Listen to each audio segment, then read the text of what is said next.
See, this is why we have you guys. We just on made a check. huge announcement and you all missed it. Yeah, Just kidding. but we'll have to announce it at the end now. Okay, I think we're good to go. Ken was telling some bad jokes. Don't worry, you didn't miss anything. I think we're good to go now. I think I'm getting some audio output. There's so many bells and whistles, and I just realized I just maybe an hour ago I had to have a nap. I worked last night and it was a really busy night, and I just realized looking on the preview screen that it looks like I brushed my hair with a pillow. I think this is what No, I've it done. doesn't. It kind of does. I don't know. I can see. It would This have is been the much funnier problem. if you like put your shirt on backwards or something. Yeah, well, with these lights, you can actually see like when my hairs are like sticking out, look like Wally. I don't Wally see World many moose. hairs there, my love. So I see lots of people in the chat, and I want to say hello to all of everybody that's joining us here today on today's episode of the Train Station. What we're going to be talking It about. still says that they can't hear. They can hear.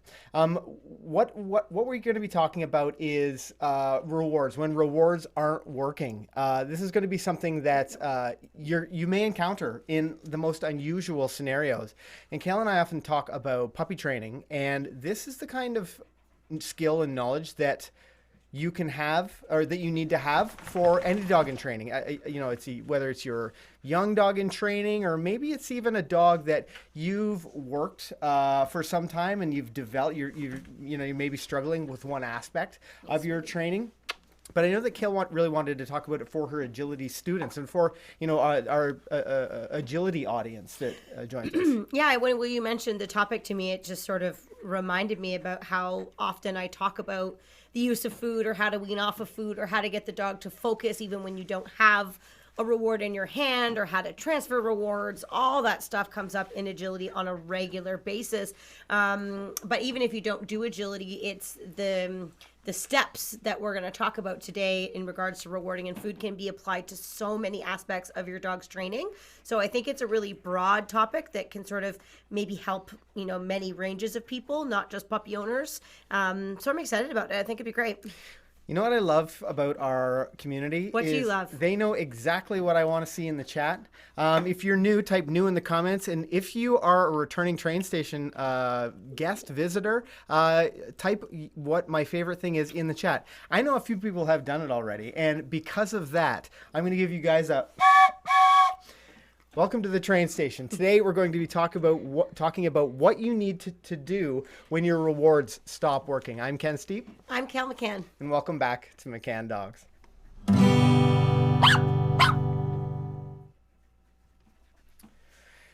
The other really fun thing is that I've added this little stinger transition that I've wanted to use for some time, and we haven't had a chance to do that yet. But Speaking of it's been stinger, cool. Daryl noticed my bee mug. Oh, yeah. And I thought it was only appropriate since Miss Beeline is joining us today. This is our youngest Border Collie, and we just got back from agility class where she was running her little buns off for an hour. And so you can't really see, but she's wearing this special coat.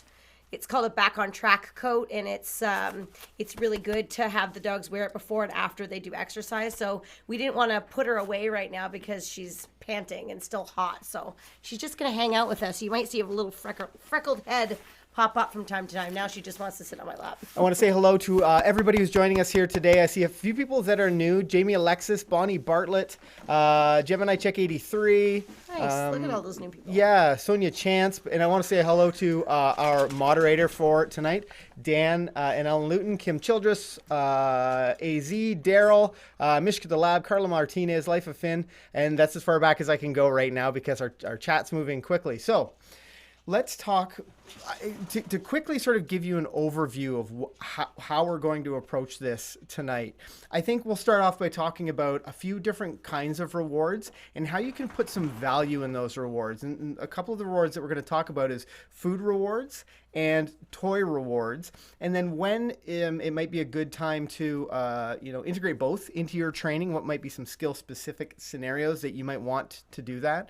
We're also going to talk about some unique rewards, like some really unusual things that you don't need something physical for. Yeah, well, for sure, but also that might be just might normally be a distraction. We have a really unique situation that one of our instructors has trained through, and she created a really unusual reward for her dog because she knew exactly what her dog really loved. And then we're going to talk at the end about what to do when no rewards are working, when rewards just have stopped working for you, because that's not, that's something that some people really struggle with. They don't know what to do when their dog won't take food, their dog won't play with toys, and they just feel like their dog is maybe shutting down. We can start to work through some of those challenges with you guys. I'm giggling because I'm realizing how obsessive I am with my dog. Look at the toy that my dog is playing with right now. Yeah. There's like a lot of bee things. A lot of bee stuff. There's a lot of bee things going on right now.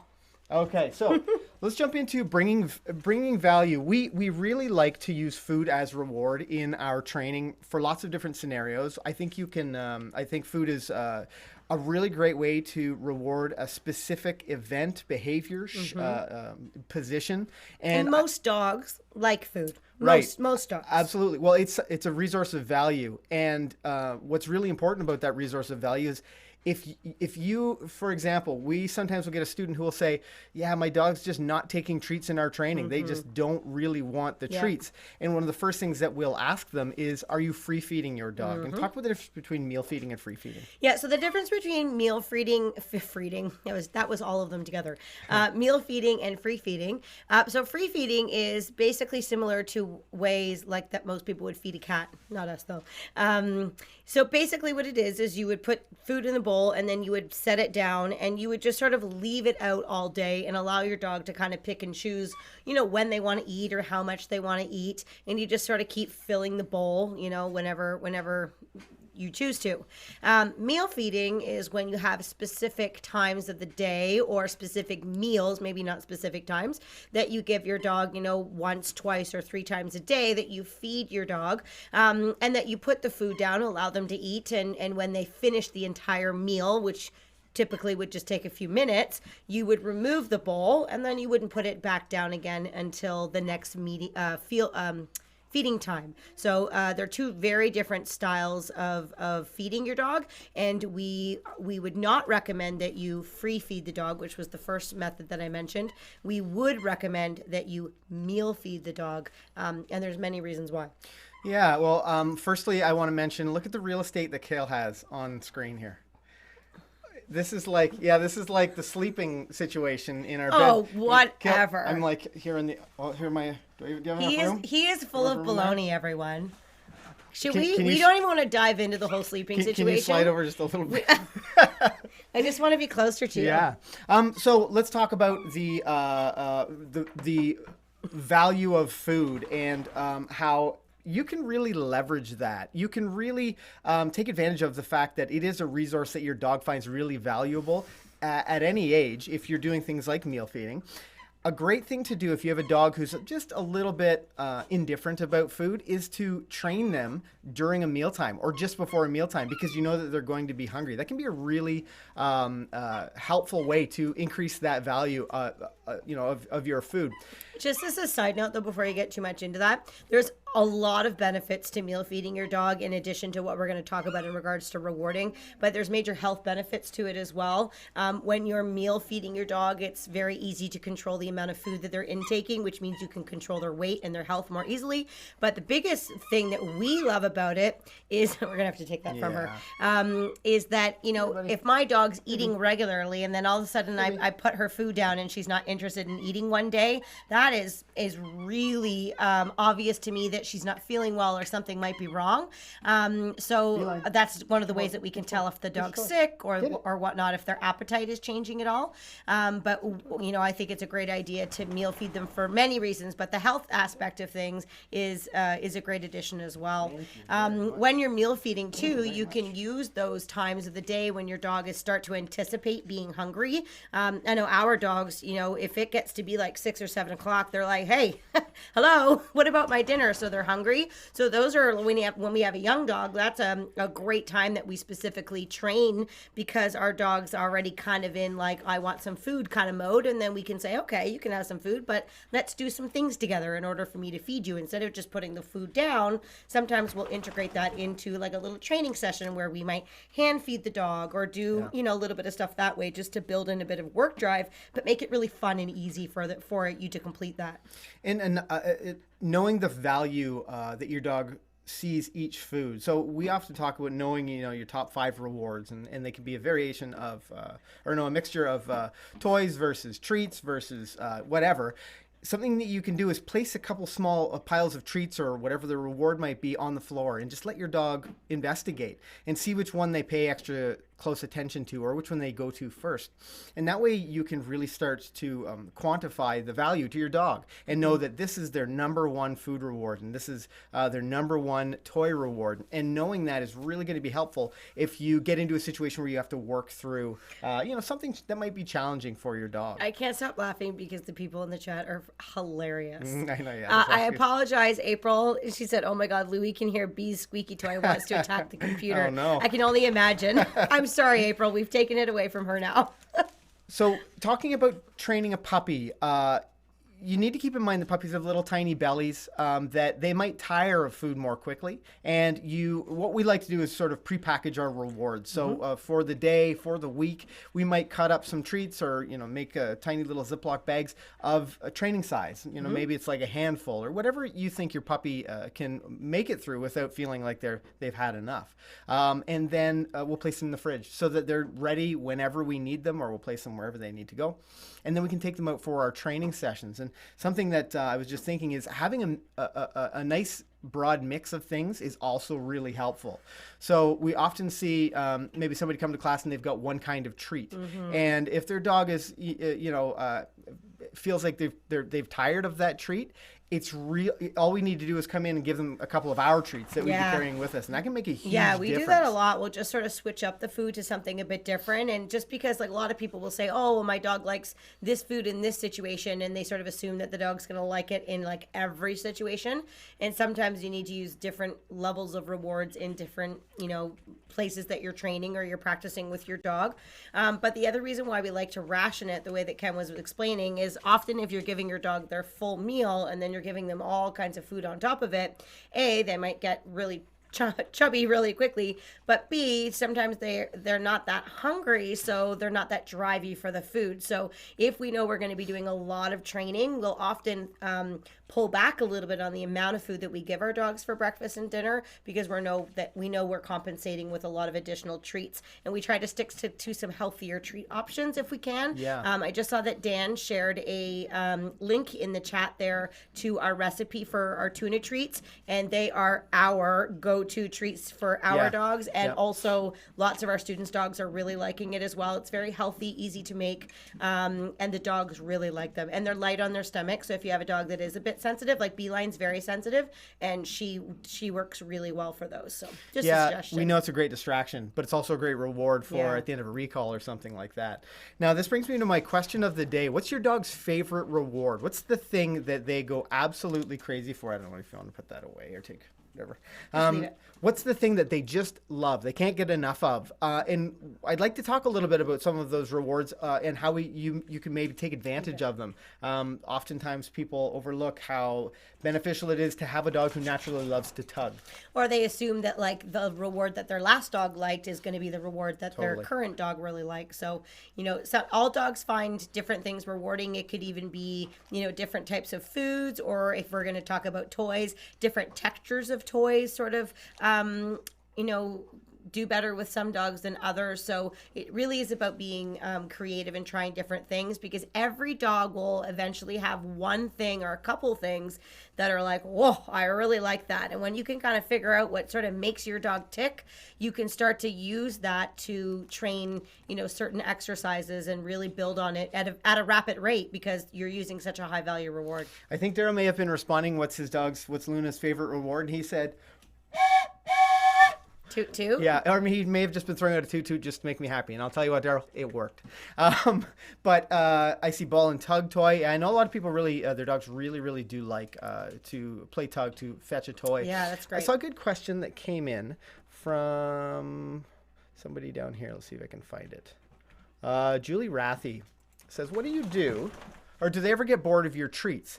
So something that you need to keep in mind is if you've found something that your dog really likes, don't always feed it to them. If they don't need that really super rewarding, super high value food reward, then I would save it for those things that are tough for them. Or I would save it for things like your recall training, which is without question the most important skill that your dog needs to have, is having a reliable recall where you can call them away from a dangerous situation and have them come back to you. So if you know that your dog absolutely loves chicken wieners, then I'd probably save my chicken. If I'm training a young dog or I'm training through a situation that dog might find challenging, then I'd pull out the chicken wieners, but I wouldn't be using them all the time. Yeah, a really easy exercise is to try to rate your dog's top 5 rewards, and then so from 1 to 5, 1 being the best and 5 being the least, and then also rate your dog's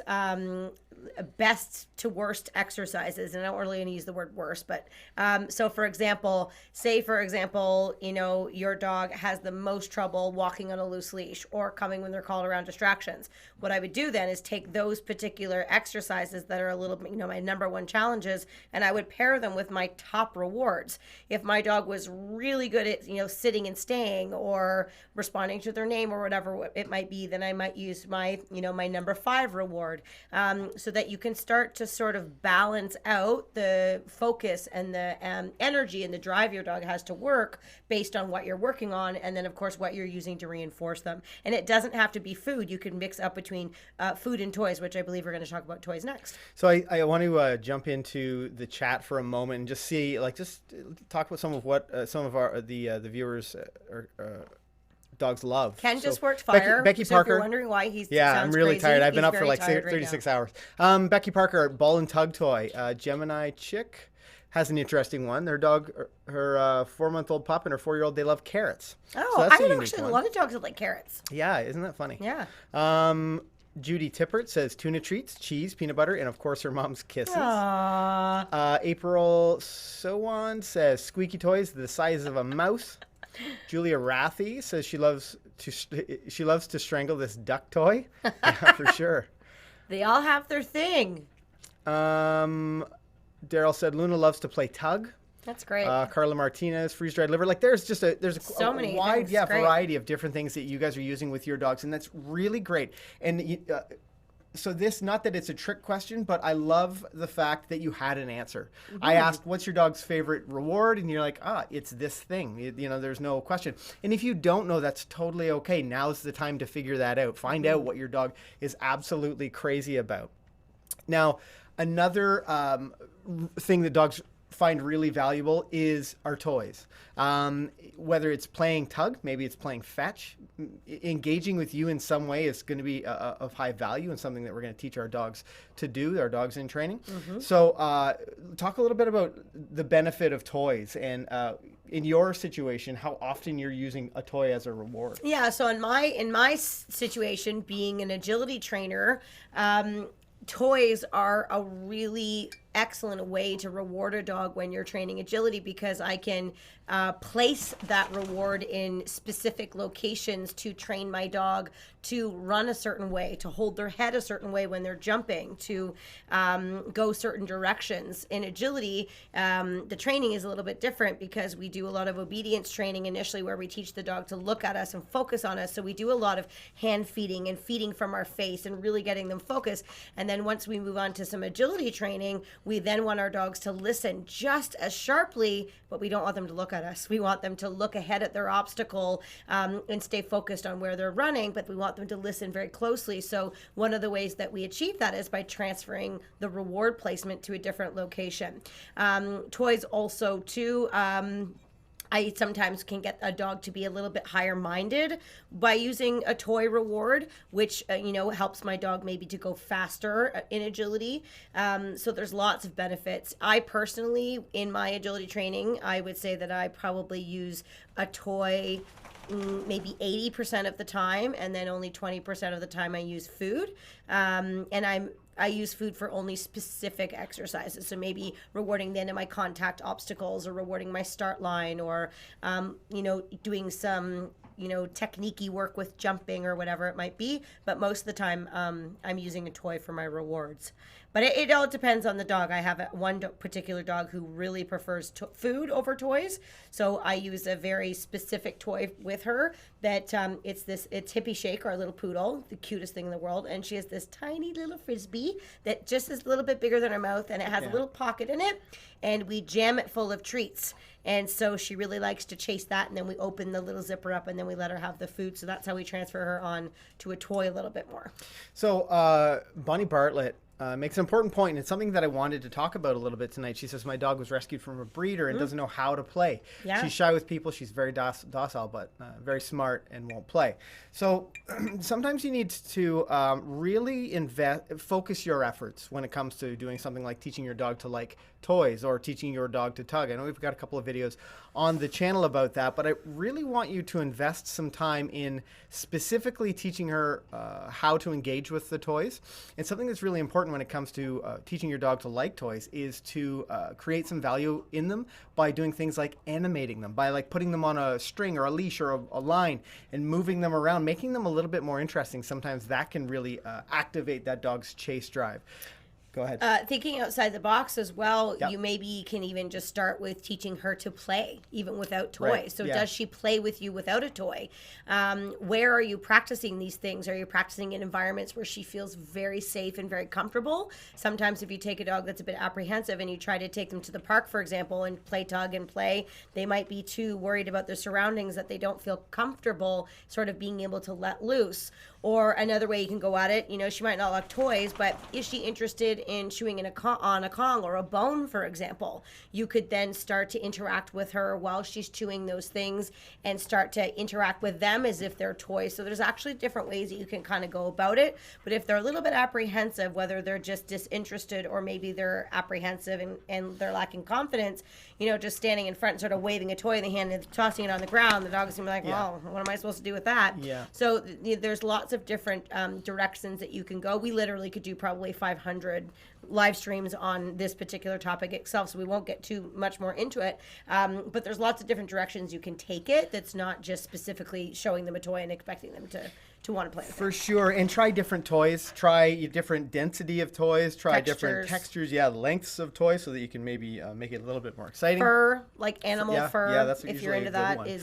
can be helpful. And when you find that thing that your dog's like, oh, maybe this is kind of interesting, whatever you do, don't just leave it down with them. This is something that you're going to make really, really special, and it's only going to come out when you can play with them, when you can spend some time working on teaching them how to tug or teaching them to engage with that toy. But you want to make it really special. A lot of what we've talked about so far is increasing the value of what's already there. She actually just brought a really cool toy over. So this is a tug toy. It's got fur on the outside, a little bungee, so that if she tugs too hard, and then it has this. It's really, really strong. I have to open it the proper way. Oh my god. Can you open that? I don't know. We'll see. Oh my gosh! Why is it so hard to open? Very Velcro, yeah. Anyway, so this toy is actually actually opens. You can put there you go. You can put food inside it, and this is something that's really important for those of you guys who have a dog who loves food but is kind of not that interested in toys. This is a great sort of stepping stone to teach them to like toys. If you want to talk about that. Yeah, thanks. Yeah, so you can put the food inside, and then I would just start out by, just rewarding the dog for even looking or sniffing the toy. I wouldn't even expect them to bite it. I might just let them interact with it a moment, and then I would say yes, but the food must come from the toy. What a lot of people do is they say yes, and then they get the food out of their bait pouch, and then the dog stares at the bait pouch because that's the special place. So the food needs to come from here directly to the dog, and then I might work towards getting them to, bite the toy and go from there. But this is a great training tool, and there's lots of different styles of toys that we can recommend to you that are along these lines. But there's different shapes and sizes and options depending on the interest level of your dog. This would be for a dog that would be a little bit more interested, and there's other options for dogs that aren't quite as into toys. And if you have a dog who is kind of balanced, they like toys, they like food, then you're in a great position. And this is something, if your dog likes toys or likes food and is not that interested in toys, this is a reason to teach them to like toys, to teach them to interact and engage with those toys, is alternating how you reward them. It's really important, the random reinforcement for your dog for different skills, because for us and for our dogs, some of these exercises can get a little bit monotonous. They're just not that exciting. And an important thing to reinforce for your dog is that anytime you're playing with me, you're working with me, you're listening to me, It is fun. So on the recall, for example, occasionally we'll call our dogs in, even when we're just out on a walk.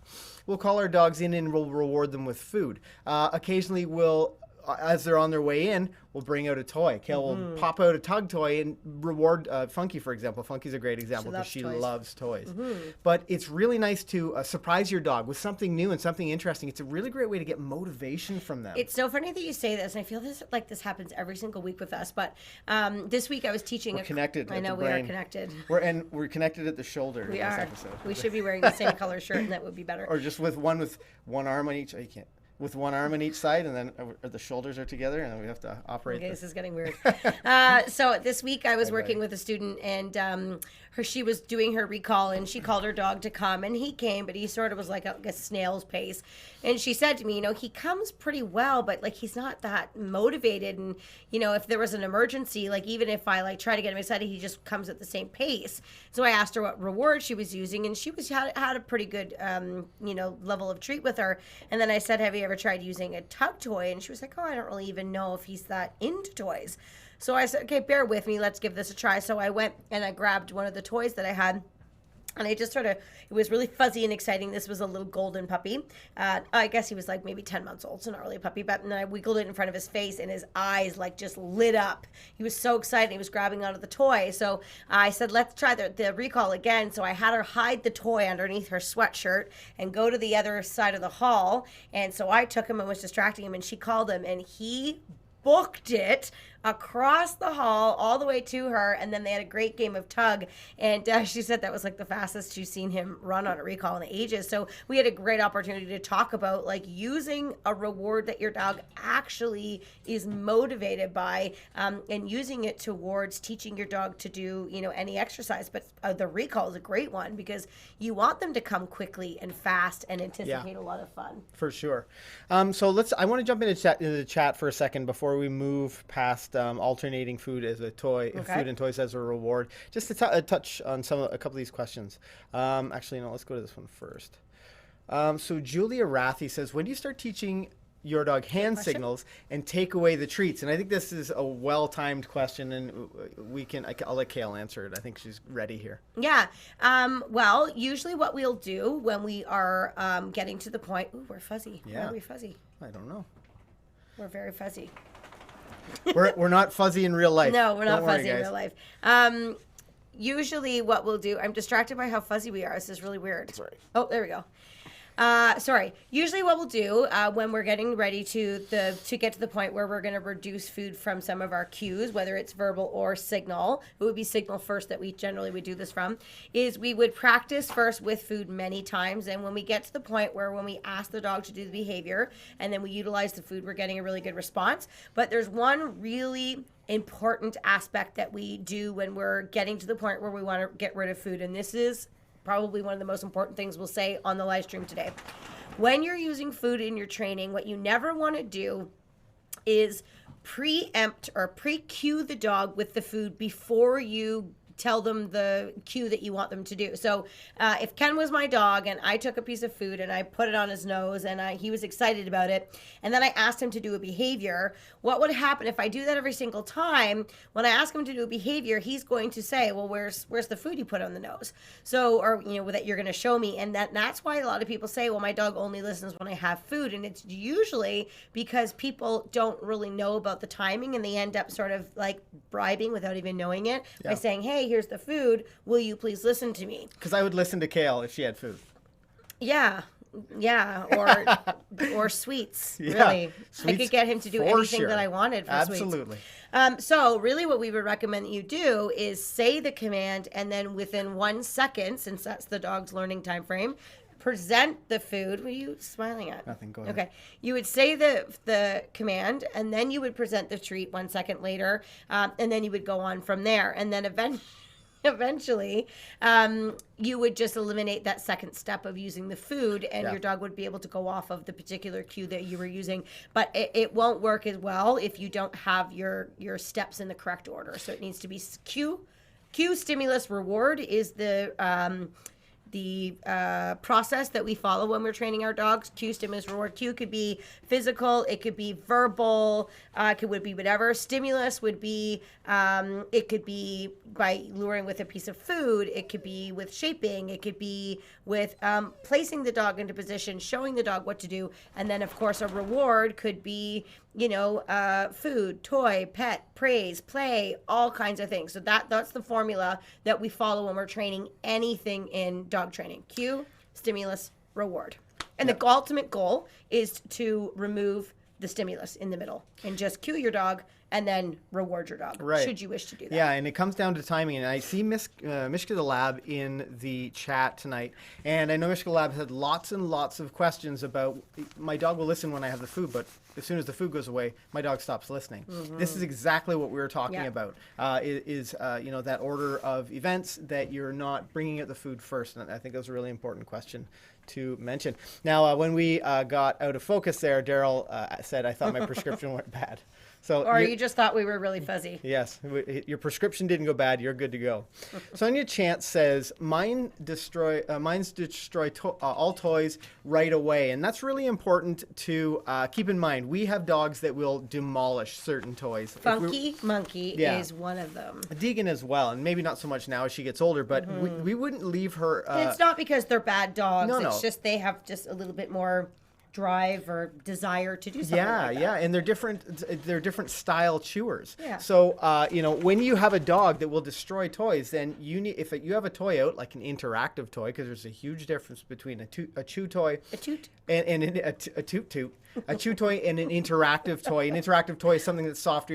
You're going to engage with it with your dog, but you can't leave an interactive toy out with your dog. They're likely to ruin it. So supervised toy sessions where they get to play, and you can have an eye on them. You can keep an eye on them and make sure that they aren't getting into trouble. It's really important if you have a dog who will destroy toys. Jason, Becky's just asking a question about the last thing I was talking about. Okay, yeah. So Becky, just hang on one sec. I'll go back here. Becky asks one of my dog McCann students asks a really great question. Is stimulus when you mark the behavior? No, it is. It's what preempts that. So when you mark behavior, that's when you would either say a word like yes, or you might click if you're using a clicker. The stimulus is the method you use in which to get the dog to do the behavior. So I'll use sit as an example. So if I was to teach my dog to sit, I would first say the word sit. That would be the cue. Then the stimulus would be me taking a piece of food and luring the dog into position. So that's stimulating the dog to sit. And then the reward would be saying the word yes, so marking the behavior or clicking, and then rewarding the dog 1 second later with the reward. So that's sort of how it breaks down. So the stimulus is basically the act of getting your dog to do the exercise. So I see your next question. I'm mostly confused when shaping. So with shaping, you don't have a stimulus. Yeah. And that's the difference of it. Basically, the idea behind shaping, and for those of you who don't know what shaping is, because it's sort of a dog training term, basically it's the method of training that you can use for animals that you can't really lure in position. So they use it for whales and dolphins and all horses, all kinds of things. And dogs. Absolutely. It's a really great mental exercise for dogs. Yeah. Where they offer behavior. Yeah. So basically, what we're doing, and actually we have a few videos on shaping, of course, but essentially what you're going to do is you don't even start with a cue. You start with no cue, no stimulus. You basically wait for your dog to offer a behavior, but I might start off by showing them a reward and basically saying, hey, look what I have, pulling the reward away, and then saying, what are you going to do for it?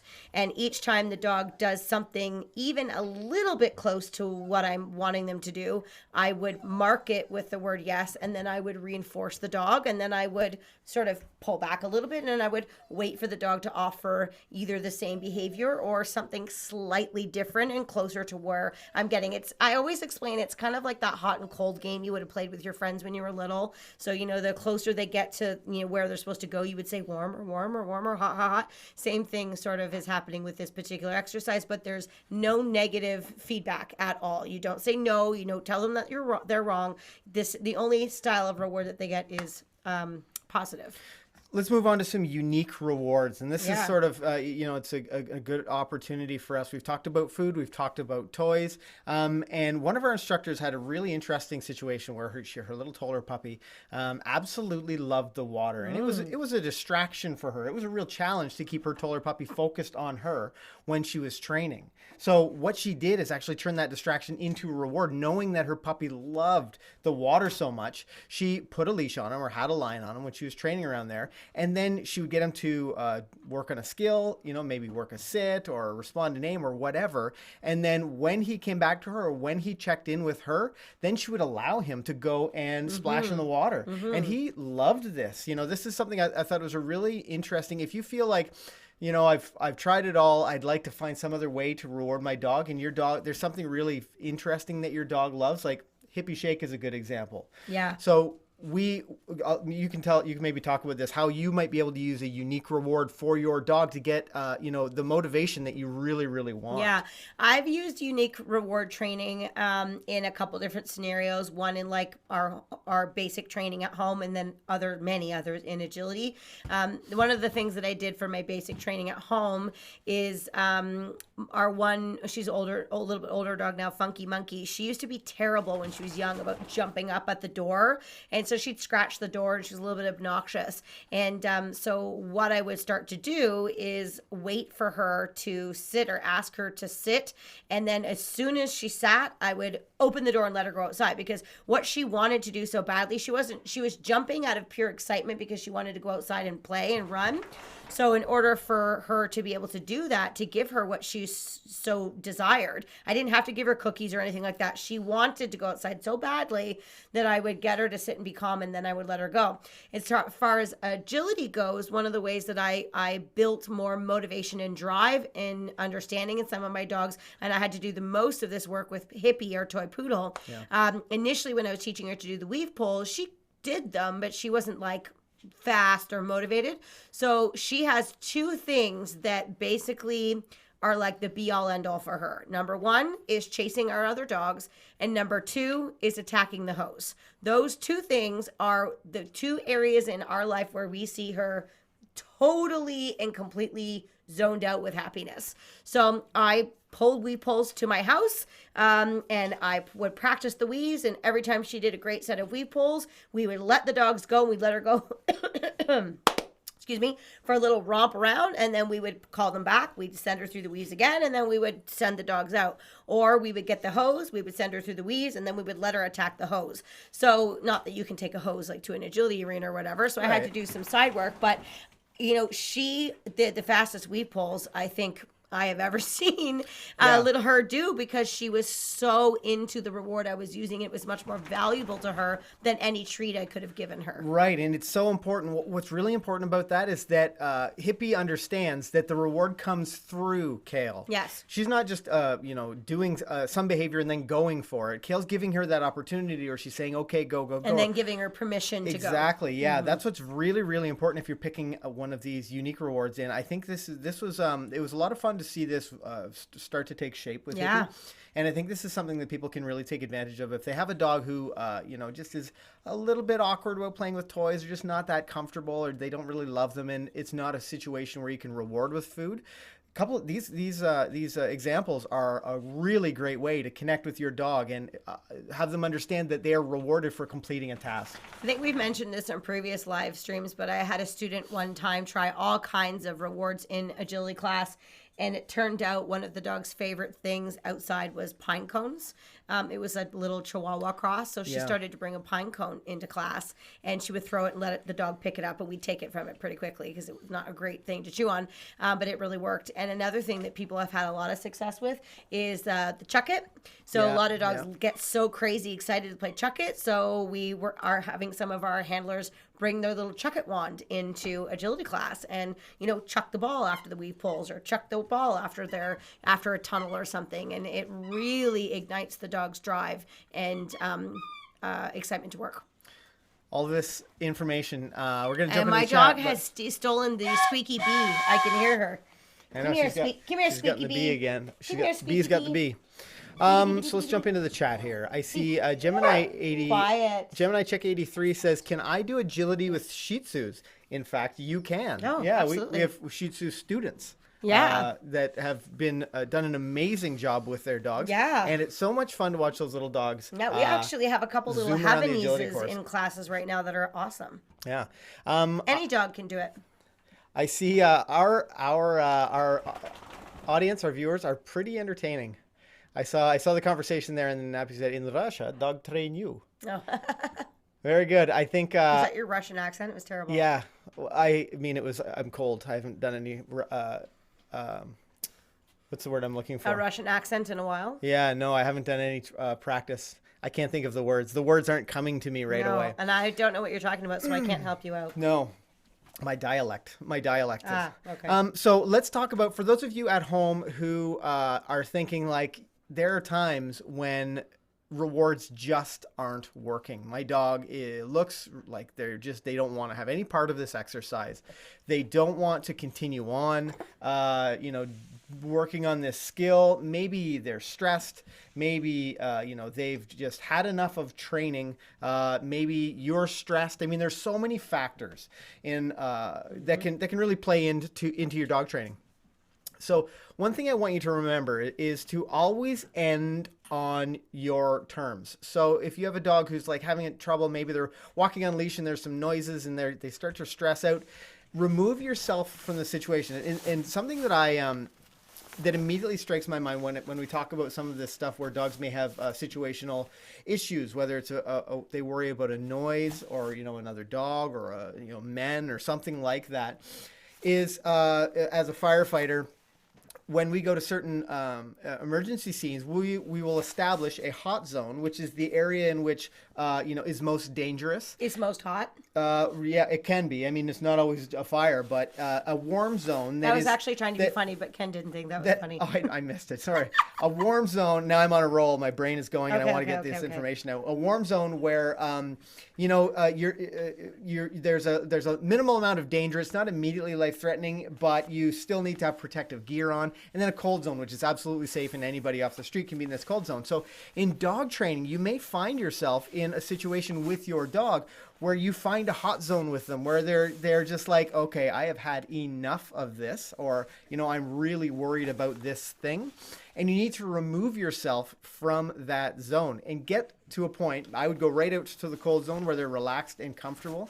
So Beeline's a good example of this. Mm-hmm. When we talk about the oven, why don't you talk about how we work through the oven with the beeping? Yeah, so Ken and I are really good cooks, and our smoke alarm will go off sometimes when we're using the oven. It probably means that our oven needs to be cleaned, actually, but we need to burn or we need to cook better. I'm not sure. I don't know. But what happened is when the smoke alarm would go off and it would beep, B would be really scared about that. But being a smart little dog, she actually was able to pair that the oven was causing this beeping. So every single time we were using the oven, B was getting really, really scared, and she didn't want to come in the kitchen. In fact, she'd go up to our bedroom and go to sleep on our bed until we were done cooking.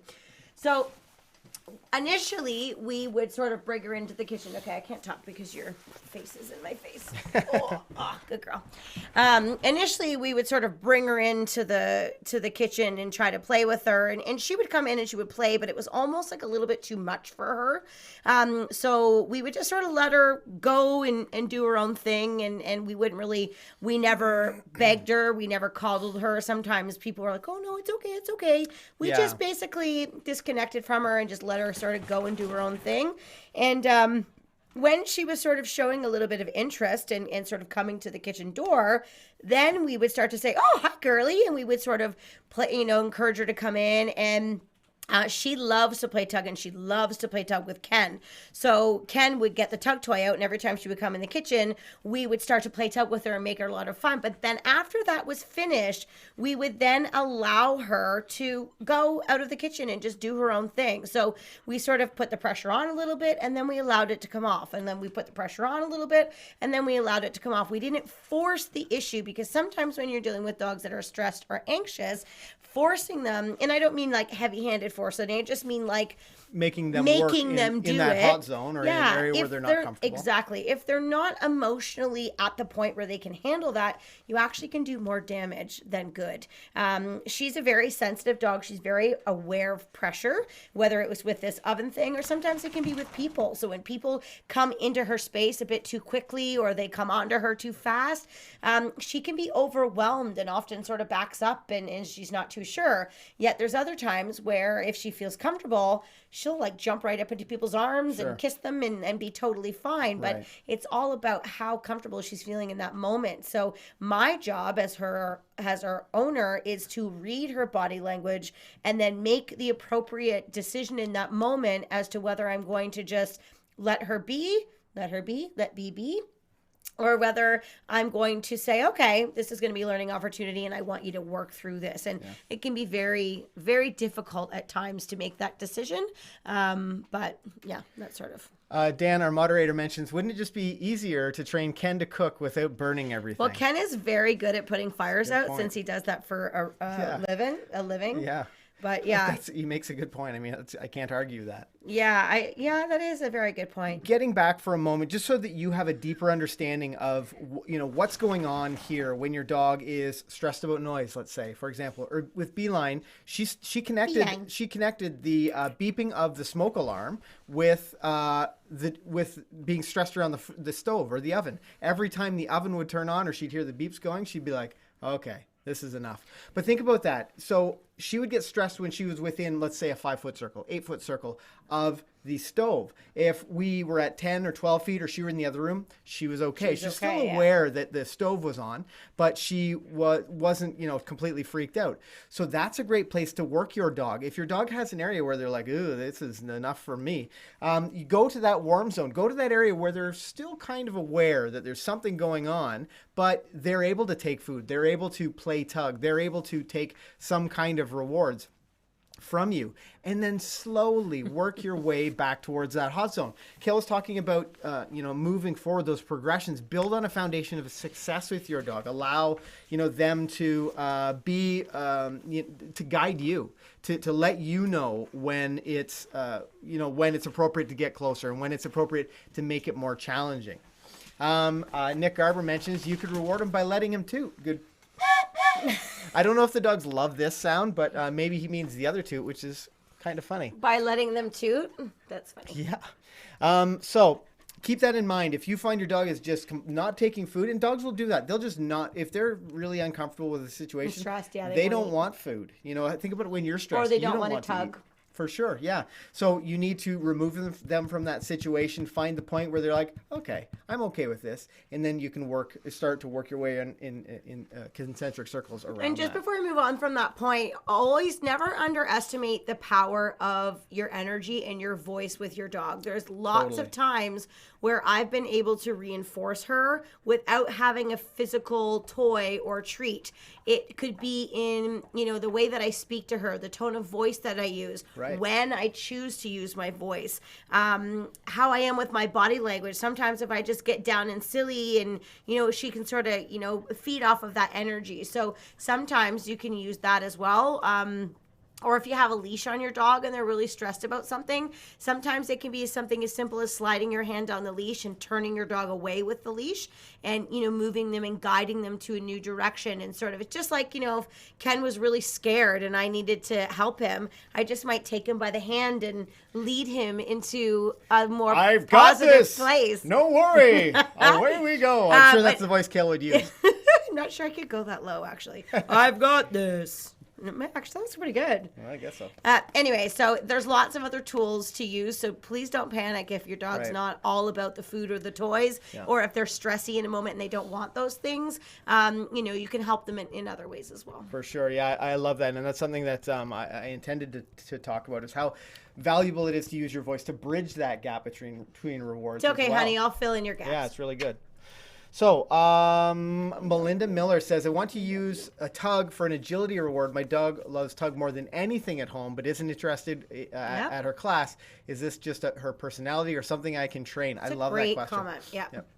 It could just be, it could be part of her personality that maybe she's not feeling confident enough to practice in class. Maybe she's feeling unsafe in class. Maybe she's worried about the other dogs, getting too close to her, or that maybe there's, sounds or stresses of some point that she's not comfortable with. But yes, you can train her to do that. But what you might want to try is, try getting her to play with the toy somewhere that's not your home, but that's also maybe not as overpowering or whatever the reason is for your agility class. So say, for example, you try at the park, or maybe you've been practicing mostly in the backyard. Do something simple. Go to the front yard and see what she does. Sometimes changing the location, even just a little bit, can be a good way to sort of see what they do in a different place.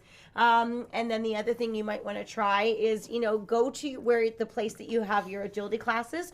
Go there when there's no classes going on. So at our agility arena, we offer opportunities for people to come and train between classes. And often, if there's something that our students are struggling with in class, we will give them suggestions on how to work that thing on their own without the other stimulation, like without the distraction and energy of a class. And a lot of dogs will be in that scary environment, but doesn't look or feel the same, and sometimes they may feel more confident to do stuff. Okay, this is not working out for us. So April Suwan says, "What about laser pointers?" And that's not a completely if this may be the first time you've seen that. Some of the people in our chat have seen that, but that's actually a pretty common thing people are using for a reward. But we need to talk about some of the caution behind using a laser pointer. I would use the laser pointer. April's one of our agility students. Yep, you could use a laser pointer for sure. Some dogs get like really psycho about it though, and then I have seen some dogs start to get like really crazy about like shadows and things like that. Yeah. But I've also seen several dogs like amp up the motivation and drive because of a laser pointer. 100%. So there's pros and cons. For sure, but I think your dog loves a toy so much, though I don't think that you need a laser pointer. And I think it's nice to randomly reinforce your dog using something like a laser pointer and make sure that you're not holding it in your hand all the time. I mean, it's the same thing we would talk with laser pointers as it is with like food and toy rewards. Random reinforcement is really, really powerful. And if you can surprise your dog with this amazing reward, if it's maybe chasing a laser dot on the ground, which I've seen some dogs absolutely love, then it needs to be randomly reinforced. And it can be such a powerful tool. I like this one. Roger says, having a dog bring the Frisbee back successfully. She catches and plays, but leaves it halfway in between us. And that is not an uncommon challenge. Now, we've posted a video on the channel that tells you exactly how to teach your dog to fetch by making the game really fun. So if your dog sees value in that Frisbee, I might do something like get a fabric Frisbee and play a big game of tug with them and then throw it just a few feet. Don't make it too hard, and then allow your dog to bring that toy back to you. But make the best part of the game when they get to you. Make that like a fun, engaging tug toy time, and it's just make that the most valuable part, because they clearly see value in going out to get it, but don't really think it's that exciting coming back. So you need to start to shift some of the value onto you and bringing that toy back to you. It's also a really good idea to put your toy or Frisbee on a line or a leash. Yeah. And then you can sort of reel it back in like a fish initially to train the dog to go out and come back. What you don't want them to do is self-reward by having the reward out away from you and sort of make you come get it. You want them to learn to bring it all the way in. I see Julia Rathy says, and that one was for me.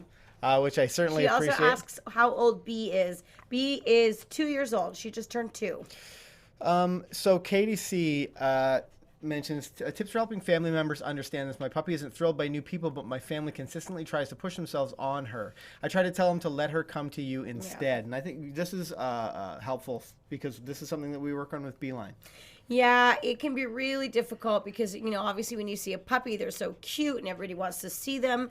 But if the puppy is a bit overwhelmed by the pressure of people sort of getting in their space, you really can do a lot of damage.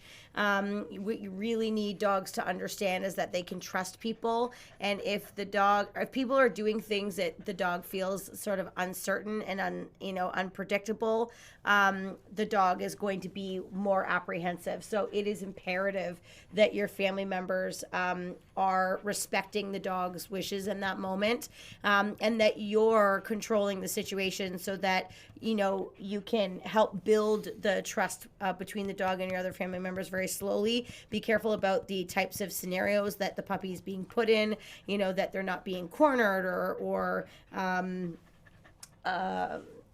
getting stuck on the couch, or they're not being hugged or leaned over, or, those types of things. Lots of people like to hug and kiss dogs. Dogs don't like that if they're nervous and they don't know you. I mean, here I am been hugging and kissing my dog for the last hour, but, it's different when they're not nervous. It's okay. Yeah, and when yeah, but you just need to be really careful, and it's very important that your family realizes that they really can make it a lot worse, and it's important to give the dog time. For sure. I see a really important question from one of our VIPs. Dan Nell and Luton say, I would like to see Kale do a toot toot. Is that allowed? A better question is she willing? This is the weirdest question, and this 100% is coming from Dan and not Ellen, because Ellen would never be this mean to me. We have to appreciate our moderators for tonight, and I know Dan has done lots of work, offering up links in the chat. So we really appreciate you doing that. We really appreciate you doing that for us, Dan. Okay, now it's Kale's turn. Do I just blow in it? That's it? Yep. What do you think? It tastes like wood. I think Beeline got pretty excited by that when you whistled by her ear, didn't you, buddy? Okay, we may have lost Kale now for some time. Sometimes Kale gets on a giggling fit, and she might be gone. But if you have any remaining questions about the what to do when rewards stop working, now is the time to ask them. We have talked about, just to recap for anybody that jumped in late, we talked about increasing the value of food, increasing the value of toy, using unique rewards, which is something that I find really exciting. So, we talked about Hippie Shake, that we would reward with allowing her to chase the other dogs after they did some weave pulls. We talked about what to do when the rewards aren't working. We talked about removing your dog from that situation and then slowly starting to move back in towards that stimulating environment. Explicit said, I just joined. Now I can leave after that too. Perfect. Absolutely. We want to welcome Explicit, who's a train station regular. I see Julia Rathy asks a question now. She says, how do I make my puppy not cry when I put her on leash? So I'm not sure what you mean by that, but as long as you are asking your puppy to sit, get them in a sit, clip that leash on, and then get them moving around and engaging with you. But if you're just sort of standing there, not providing any sort of stimulus or entertainment, then your puppy will, get a little bit antsy, and you might see them start to act out a little bit. Now, with that said, if you have your house line on your puppy, 100% of the time that they're free, they're going to get a little bit more accustomed to having that line on or having that leash on. So take stock in that. Just the experience of them wearing that line can be really, really helpful. Now, if this is your first time on the channel, I want to thank you guys for joining us, but make sure you hit that subscribe button. We publish new videos every single week to help you to have a well-behaved four-legged family member, and I'm pretty excited about how the amount of questions and the amount of conversation going on in the chat today. Yes. Lots of really fun conversations and lots of really entertaining conversations. If you've been watching us on Facebook, make sure next week to jump over into YouTube, and then you can join us here in the chat. But I want to thank all of you guys for joining us here in the train station. I want to thank our moderators for moderating the chat, and certainly Dan and Ellen Luton for providing all of those links for us. But on that note, I'm Ken. I'm Kale. Happy training, guys. Bye for now.